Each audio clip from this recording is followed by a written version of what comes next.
we will be talking about today is Masterful Supervision, so how you can optimize some of those workflows within Motivity.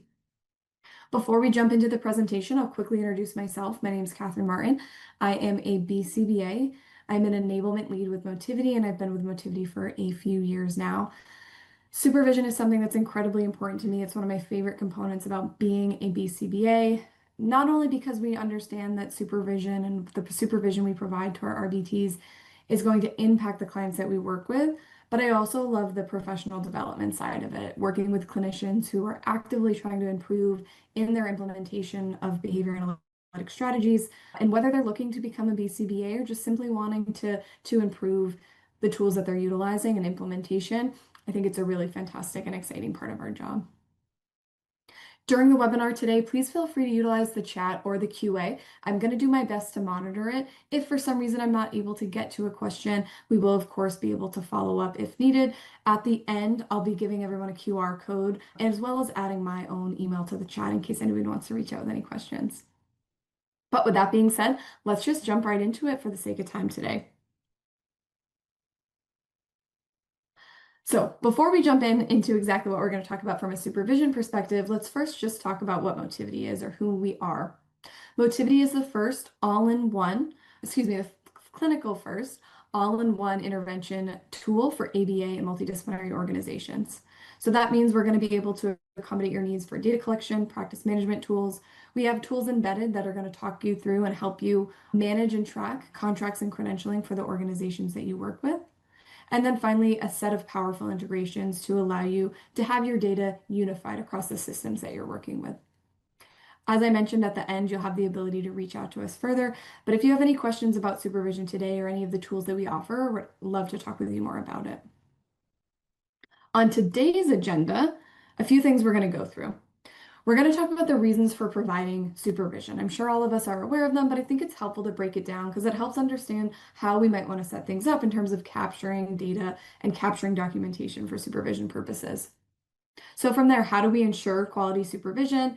Talking about how Motivity is going to support that. And then finally, I'll be sharing my screen through a product workflow so you can actually see some of the tools that are embedded that are going to help make capturing data and feedback and documentation on supervision a little bit easier and more streamlined for your team. So what are the reasons or what are the motivations for supervision? I really broke it down into 3 different categories, all based on different reasons for compliance sake. The first one being BACB compliance. This is one that we're all probably familiar with, but I quickly added a few notes. So what does the BACB ask for in terms of supervision requirements for technicians?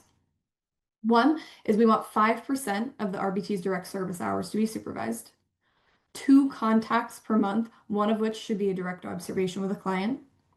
All of that should be happening by a qualified BCBA or BCABA. And then finally, all supervision should be documented.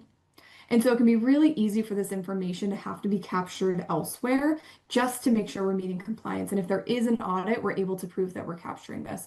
And we'll talk a little bit more about tools to help make that a little bit easier. The second one we have here is payer compliance. Oftentimes, what the BACB requires overlaps or is similar to what our payers require that we're working with. However, we might see variation, and it's helpful to make sure we can note that because if a payer has different expectations than the BACB, but we're only following one of these motivations or one of these reasons, there might be a compliance risk. So let's think about what some of those variations might be. When we think about what payers ask for, as we see here, they might say that they require 10% of those direct service hours to be supervised. They might have requirements on if supervision needs to happen in person via telehealth. They might ask for additional documentation, session notes, and things like that. And then finally, we might see group-based restrictions. So how many hours or how much of that percentage can be with a group versus one-on-one or individual. So it's really important to make sure we're keeping track of what our payers require and that we're following that. Now, the BACB is always going to be best practice or meet our standards, our field standards. But again, we need to have an idea of what our payers are requiring to make sure that we can meet both. And then that third reason or motivation, organizational compliance. One thing we're seeing in a field are there different field standards, different organizations that are helping guide as a field what are our standards. I took a look at a couple of those, and what I decided instead was to focus on what that might be from an organizational compliance. What does an organization think are the standards? What's important for them to follow to ensure that they're meeting RBT supervision requirements? So what we might see, and maybe a theme that I'm seeing from what organizations are expecting from RBT supervision, is maybe weekly supervision. So the BACB, based on their guidelines, you might see an RBT less frequently, but maybe as an organization, we're really expecting for the RBT to be seen weekly. Similarly to what we saw for payer compliance, we might see an increase where we're looking at 10% or 20% of those direct service hours should be supervised. We're going to look at monthly or bi-weekly one-on-ones. So maybe it's check-ins. A lot of organizations will have maybe a training that they set aside for RBTs, but that could happen in a group format. So here's a new feature, excuse me. Here's a new methodology we're going to talk through today. But if that happens in a group format, what organizations are maybe pushing for is, in addition to that, we want to look at that at more one-on-one or individualized training and support. And then finally, frequent feedback. So are we documenting when an RBT is requiring feedback? Are we documenting both their strengths as well as the things we want them to work through so that we have good visibility over that, both as the individual clinician supervising them, but also as an organization, making sure we're matching the right RBTs with the right clients. And a lot of that's going to have to do with feedback and competency. So then finally, why does this matter? And ultimately, if we're able to follow these guidelines, the results that we're going to see are that it's going to improve the way the services we're providing for our clients. So as you can see here, supervision exists to ensure clients receive effective, safe, and ethical services. You'll see that I noted a couple of codes from our ethical standards and our ethical codes, but ultimately supervision is incredibly important because those frontline staff are who our clients are for the most part, depending on your service delivery model, but that's who our clients are interacting with majority of the time for their direct services. And so we need to make sure that they're able to implement quality and effective care. So how do we accomplish that? Here's all the requirements. Here's things that we need to follow. How do we actually get there? One thing that's going to be incredibly important is to track and document supervision. We saw that both this is a requirement for the sake of compliance. If there's an audit, we need to be able to show what were those contacts, how many hours were supervised, but also in terms of what we expect in terms of improving some of that staff behavior. And so how's Motivity going to support? We're going to provide you the ability to centralize supervision notes and feedback into one place. And when I share my screen in a moment, we'll see that. This is incredibly important, as I mentioned. Maybe it's that individual clinician providing supervision that wants to have visibility over, am I seeing progress with my RBT over time? The other reason why I find this to be important, or maybe the two other reasons are, as an organization, if you have a lead RBT trainer or somebody who's there for QA purposes, they can also go in to see, is the BCBA providing adequate supervision? So not that it's always going to be the fault of the RBT of if they're making improvement, but is the BCBA actually going and documenting the feedback they're providing, documenting the additional training that was followed up with based on maybe some of the criteria that this RBT did not meet? And then finally, we know that case switches happen all the time in ABA. So as a BCBA, if I'm picking up a case with a new RBT, I want to have an understanding of what's their current competency, what's their current performance level. I don't want to have to kind of start from scratch to identify what areas need to be improved on, what are their strengths, what things do we need to support in additional ways. It's really beneficial to maybe be able to have an understanding of what is the current performance. And so if there's a central location where the whole team can reference this information, everybody has visibility over to it, which is just going to improve the overall quality of the supervision being provided. 2, providing frequent actionable feedback. So as I just mentioned, is the BCBA or BCABA actually providing quality supervision? Are we just going in and checking boxes, or are we actually providing feedback that's relevant? And that's going to be, again, both things that are strengths for this individual, as well as maybe where support needs to happen. How's Motivity going to support that? We're going to provide the ability for you to actually capture data on your staff.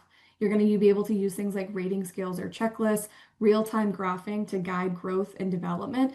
Same thing that we do for our clients, collecting data, analyzing that data, and making modifications based on what's showing us. And I'm going to show in a moment here how you can set that up within the system. And number 3, storing and accessing supervision records. We're going to show that from 2 perspectives. One's going to hit on that first bullet we saw right now about the supervision notes and feedback.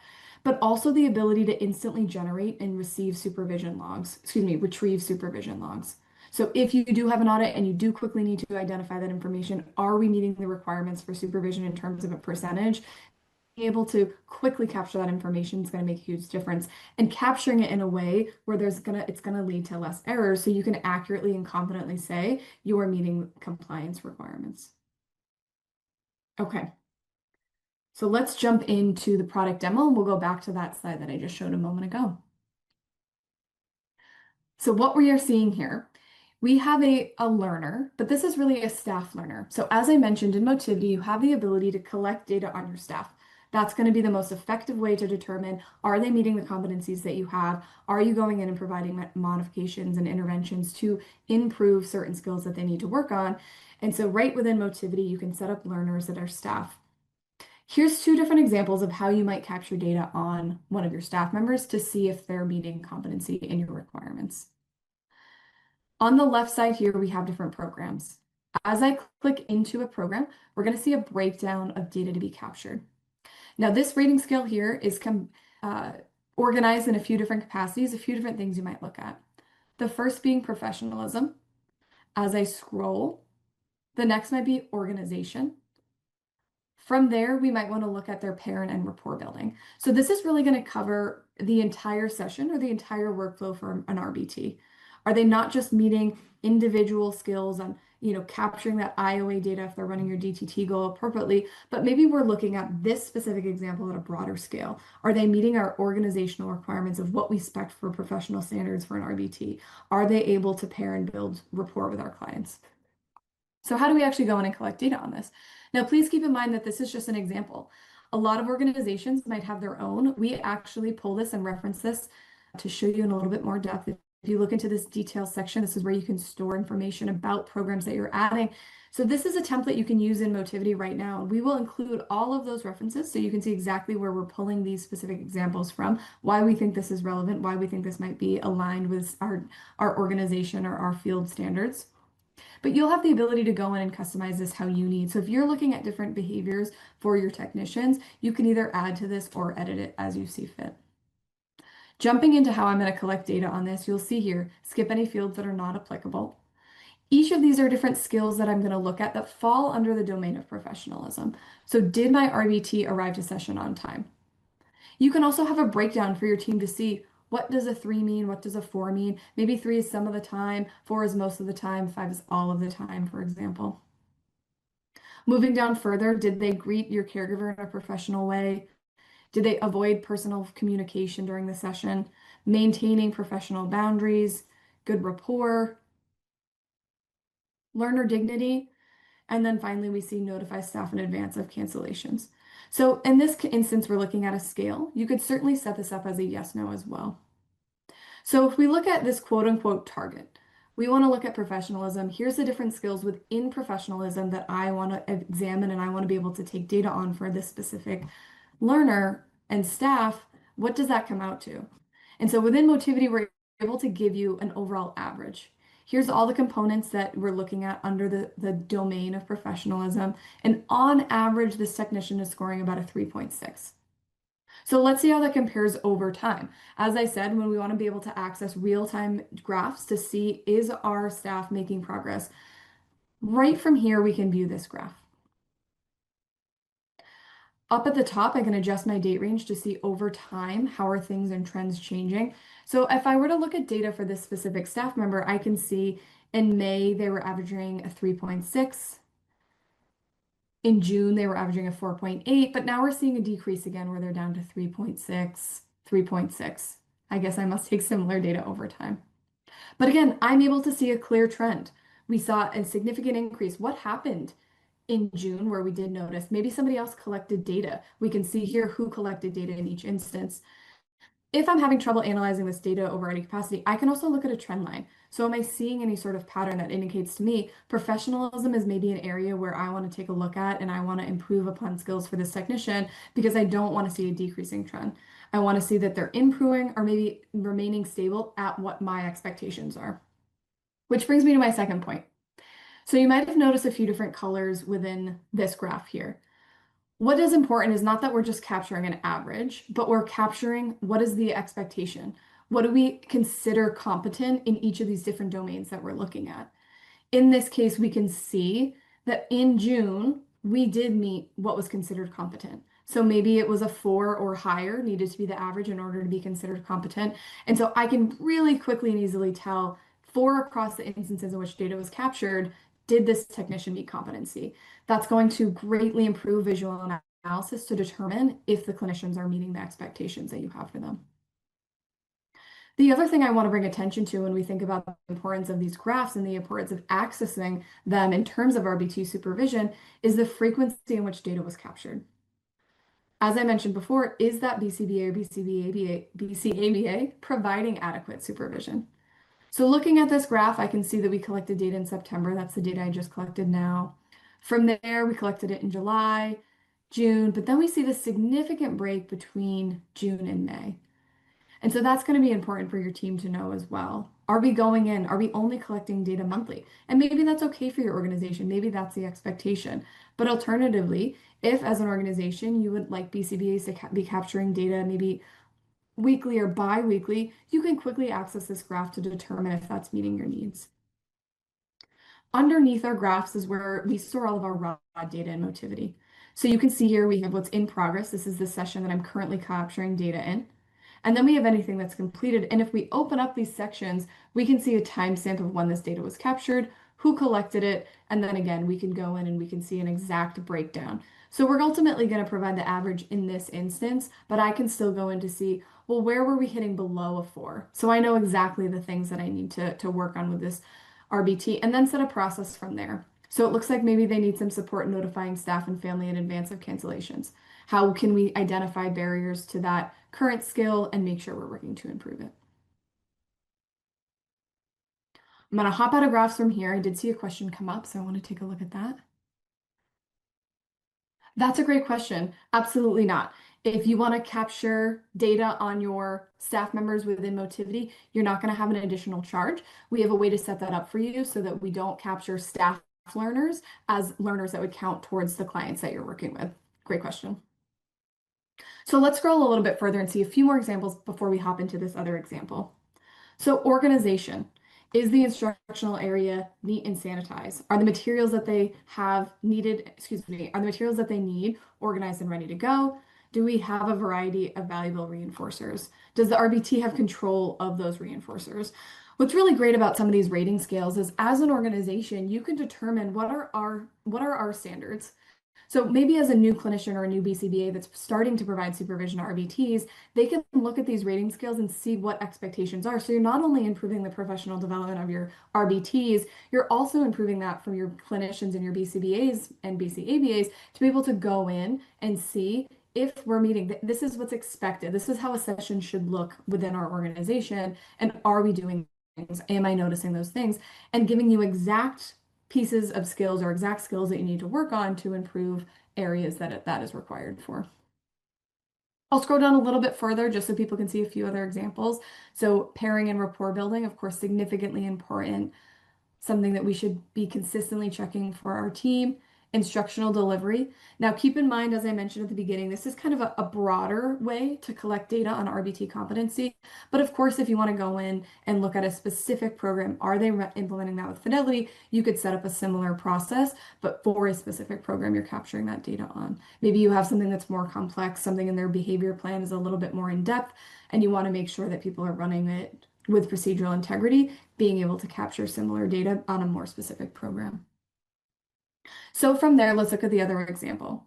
Here we have a trainee supervision program. So this is geared more towards our student candidates, but it's still going to be relevant. And you can just see a different way we're able to capture that data. So we're still looking at things like supervision session behavior. So as we saw in our other rating scale, but instead of having those listed out under specific skills under one domain, we're going to break them up a little bit in more depth. So did they arrive on time? Yes, they did. No, they didn't. It wasn't relevant.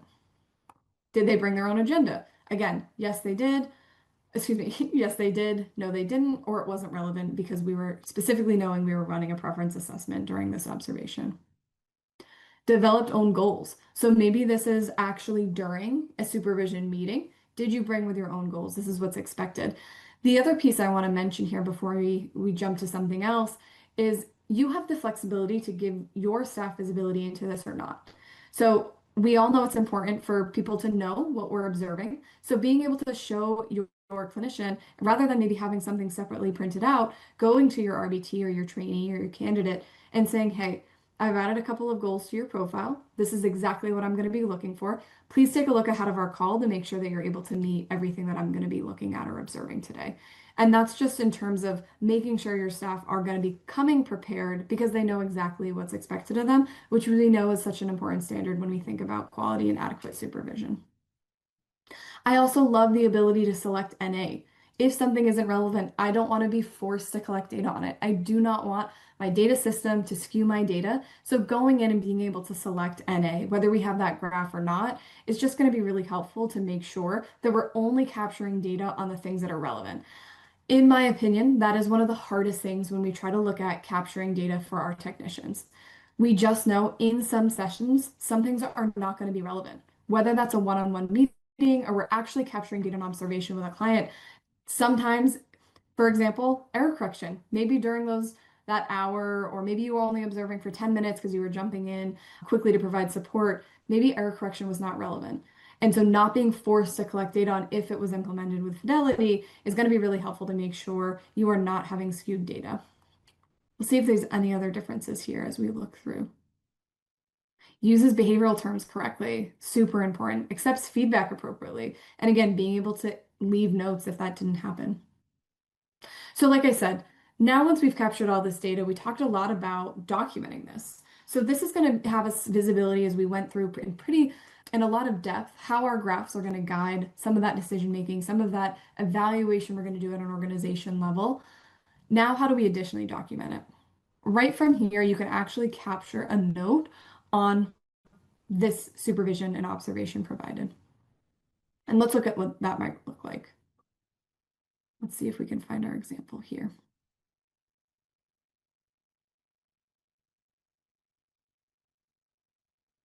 Well, I've already had one filled out, so let's go back to this staff's profile. Here we can see again, we have our learner designated as a staff. Within their timeline and report, we think of this as a history for this individual. So any data that's been captured and any documentation that's been captured. Clicking in here, I can see the session that's currently being worked on. And I'm also going to be able to pull data or pull documentation. So here we can see a trainee supervision session. Here's a note that I actually captured to be able to document everything we just spoke about. And I can include information like their BACB number. What was the session start and end time? Where did this occur? If needed, again, this is more geared towards that trainee or supervision candidate, student candidate. For your RBT, you might still want to be able to include this if you think about it, supervision hours accumulated prior to session that month. You could tailor this a little bit in more depth. Same thing with fieldwork type. Maybe instead you just say supervision type to be able to have this work for RBTs versus only trainees.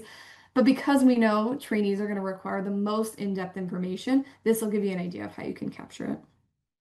Finally, as we work through here, you'll see that data that was actually captured during that observation can be visible in that note, so I don't have to try to remember. I don't know about others, but I know I used to have a running Google sheet of everything we talked about, but maybe if I wasn't updating it as we went, it was hard for me to go back and try to remember what we talked about, particularly if I was seeing multiple RBTs in the same day. Additionally, was I capturing data that was really relevant? Here I can see easily quantifiable data that I captured to say, did this occur or not? What improvements do we need to make? Versus just trying to type my notes on a running log. What did I think was relevant, which we know is going to result in behavioral drift. Moving down from there, we can see a summary of supervision activities and then maybe some additional data that was captured. So again, any clinician can come in, see the feedback that was provided, see the data that was captured, be able to both provide support to that BCBA to say, hey, here's how I think we could improve your observation sessions. And then also with that clinician, here's the things that it looks like need to be worked on based on the documentation we've been able to view from your BCBA. All right. So that's a rundown of how you're not only going to set up these staff profiles, capture data on the behaviors that are relevant to you, and then ultimately document that in a way that's accessible. So going back to the slideshow that we saw, what I want to show is how you might pull that information quickly as well. And here we can see that log. So within our system, you can pull reports for a variety of things. One of those is going to include a supervision report and log. Why is that information relevant and why is it important? So here we can see the ID, their name, their office, and their supervision percentage to have an idea of, are we meeting requirements? A quick snapshot to be able to see, do our BCBAs need to be going in more? Do our RBTs maybe need to flag when they're requiring additional supervision? But a really quick and easy snapshot at capturing that information.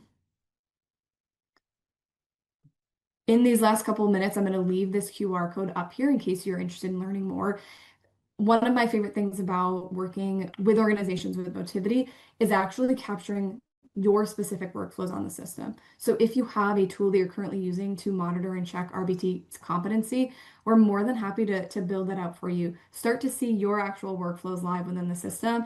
And like I said, it's one of my most fun things to work with organizations because they start to see their workflows live. Really appreciate everybody's time today. Thanks, everyone.